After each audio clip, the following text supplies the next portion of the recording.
Python सिर्फ programming language ही नहीं, एक कंप्लीट डेवलपमेंट स्किल है। इस कोर्स में आप सीखोगे Python programming from basic to advance, including functions, modules, file handling and structured programming.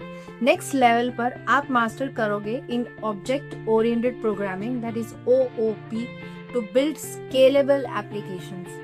साथ में आप काम करोगे real world database using SQL and connect करोगे पाइथन एप्लीकेशंस विद डेटा और बिल्ड करोगे production backend web applications using Flask। Only at Future Vision Computer Institute. Since 2006, more than 20 plus years experience, one-on-one mentorship, 100% practical training. Branches located in Surat, at Pal, Vesu and Switzerland.